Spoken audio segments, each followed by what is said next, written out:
அனைவருக்கும் ஆசீர்வாதமான காலை வணக்கம். இந்த நாளிலே நாங்கள் தியானிக்கப் போகிற வேத பகுதியானது ஆதியாகமம் 39வது அதிகாரத்திலே 7வது வசனத்திலிருந்து 20 வசனங்களை நாங்கள் தியானிக்கப் போகிறோம். இதிலே பார்க்கும் பொழுது யோசேப்புடைய வாழ்க்கையிலே ஏற்பட்டதான மிக கொடூரமான ஒரு பிழையான ஒரு குற்றச்சாட்டை குறித்து நாங்கள் இந்த இடத்துல பார்க்கிறோம். அதாவது யோசேப்பு என்கிற மனுஷன் தேவனுக்கு பயந்து தேவனுடைய கட்டளைகளை தேவனுடைய வாக்குத்தத்தங்களை பெற்ற ஒரு தரிசனம் உடைய ஒரு மகனாக இருக்கிறான். அதாவது விசேஷமாக வாலிபர்களுடைய வாழ்க்கையிலே இந்த ஒரு பகுதி மிகவும் நீங்கள் பேசுகிற ஒரு வார்த்தையாக இருக்க போகிறது. ஏன்னு சொன்னால் அன்று யோசேப்புடைய வாழ்க்கையும் அவன் ஒரு வாலிபனாயிருந்தான்.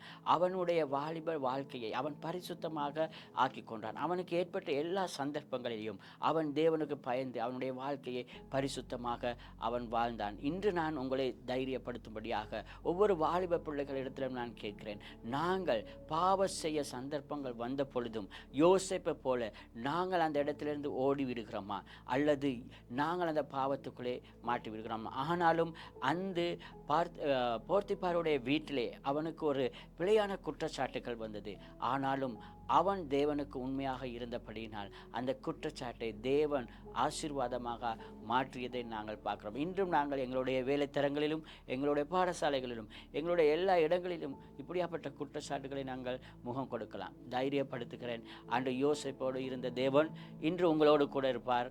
மகிமையான காரியங்களை உங்களுக்கு செய்வார். உங்களுடைய எதிர்காலம் ஆசீர்வாதமான உள்ள ஒரு எதிர்காலமாய் மாறும் என்பதை நான் உறுதியாக சொல்கிறேன். தேவன் தாமே உங்களை ஆசீர்வதிப்பார்.